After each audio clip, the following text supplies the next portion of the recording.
नमस्कार, मेरा नाम डॉक्टर सुवर्चला जीवा फर्टिलिटी सेंटर्स में साइंटिफिक डायरेक्टर हूँ। टीबी एक बहुत मेजर पब्लिक हेल्थ इशू है। 10 मिलियन लोग वर्ल्ड वाइड इससे अफेक्ट होते हैं, लेकिन बावजूद इसके कि प्रिवेंटेबल है, ट्रीटेबल है, फिर भी टीबी 1.5 मिलियन पीपल की जान लेती है एनुअली ग्लोबली। ये सबसे डेडलीस्ट इन्फेक्शियस डिजीज है ग्लोबली। टीबी के इफेक्ट्स रेस्पिरेटरी सिस्टम पे क्या होते हैं वेल डॉक्यूमेंटेड है, काफी कुछ जानते हैं हम इसके बारे में, लेकिन टीबी और इनफर्टिलिटी का जो रिलेशनशिप है वो ज्यादा पता नहीं है लोगों को, इसलिए इसके बारे में आज हम बात करेंगे। टीबी जैसे मैंने कहा यूजुअली रेस्पिरेटरी प्रॉब्लम है, लेकिन ये दूसरे पार्ट्स पे भी अपना असर दिखा सकता है। पुरुषों में और महिलाओं में दोनों में ये असर दिखा सकता है। रिप्रोडक्टिव सिस्टम पे जब ये डैमेज दिखाता है अपना तो इनफर्टिलिटी भी हो सकता है, लेकिन जो मैकेनिज्म है, जो उसका एंड इफेक्ट है, वो डिपेंड होता है महिला है या पुरुष है। महिलाओं में इनफर्टिलिटी हो सकता है इसकी वजह से, और ये रिप्रोडक्टिव ऑर्गन्स में जब फैलता है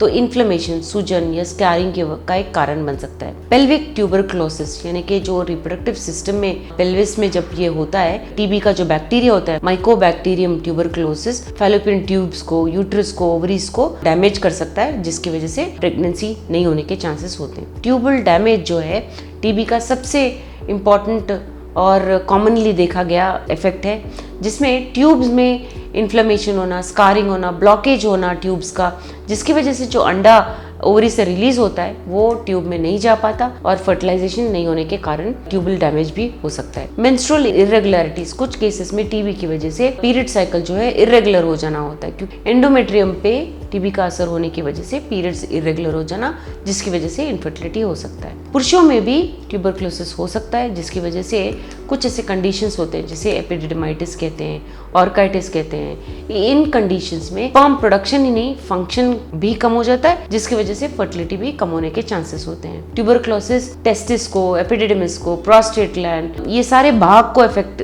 करता है, जिसकी वजह से स्पर्म्स का रिलीज होना या ऑब्स्ट्रक्ट होना, एपिडिडमल ऑब्स्ट्रक्शन कहते हैं उसे। प्रिवेंशन ऑफ स्पर्म्स मतलब जो स्पर्म्स टेस्टिस में तैयार होते हैं वो बाहर नहीं आ पाते, जिसकी वजह से इनफर्टिलिटी हो सकता है। टीबी की वजह से स्पर्म्स का नंबर, मोटिलिटी, क्वालिटी भी बिगड़ सकता है, जिसकी वजह से फर्टिलाइजेशन ना होना और फर्टिलिटी पे असर दिखाना हो सकता है। तो ये टीबी से जो आने वाला इनफर्टिलिटी है उसको कैसे कोप किया जाए। सबसे पहले तो ये जान लीजिए कि जब टीबी होता है और टीबी के कारण इनफर्टिलिटी होता है तो ये स्टिग्मा और जो आइसोलेशन होता है इनफर्टिलिटी की वजह से ये बहुत ज़्यादा होता है, इसीलिए बहुत ज़रूरी है कि इसके बारे में इंफॉर्मेशन जान लेना चाहिए।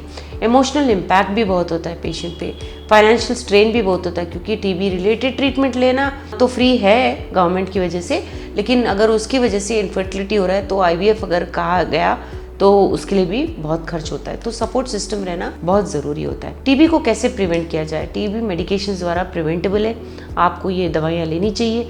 गवर्नमेंट ऑफ इंडिया तो अभी ये फ्री भी देती है अपने हॉस्पिटल केंद्रों में, इसलिए आपको ये इन्फेक्शन को कम करना चाहिए बॉडी से 6 महीने से 9 महीने तक, डिपेंडिंग ऑन योर कितना सिम्टम्स है, कितना असर दिखा रहा है टीबी, उसके मुताबिक आपके फिजिशियन आपको इसका इलाज प्रिस्क्राइब करेंगे। टीबी के लिए अर्ली डिटेक्शन और ट्रीटमेंट बहुत अच्छा काम करता है। टाइमली डायग्नोसिस, पहले ट्रीटमेंट स्टार्ट करना बहुत इंपॉर्टेंट होता है, इसीलिए अगर आपको पता है कि आपको ये इन्फेक्शन है तो इसके कॉम्प्लिकेशंस कम करिए, इमीडिएटली ट्रीटमेंट शुरू करिए, जिसकी वजह से आपका फर्टिलिटी पे भी असर नहीं होगा। एजुकेशन और अवेयरनेस आपको लेना चाहिए। इंटरनेट पे बहुत सारा इन्फॉर्मेशन है, गवर्नमेंट ऑफ इंडिया बहुत सारा इन्फॉर्मेशन देती है, ट्रीटमेंट भी फ्री है आजकल, तो इसे आपको अवश्य इसका लाभ उठाना चाहिए, जिससे इसका ट्रीटमेंट इनिशियल स्टेजेस में ही हो जाए, जिसकी वजह से आपका फर्टिलिटी पे भी असर नहीं पड़ेगा। इसके बारे में और जानकारी के लिए, या आप टीबी के शिकार थे, अभी ट्रीटमेंट हो गया लेकिन प्रेगनेंसी नहीं आ रहा है आपको, तो इसके बारे में और जानकारी के लिए, ट्रीटमेंट ऑप्शंस के लिए अवश्य जीवा फर्टिलिटी सेंटर्स आइए। Thank you. A lot of effort has gone into making this video. Please like and subscribe us. Thank you.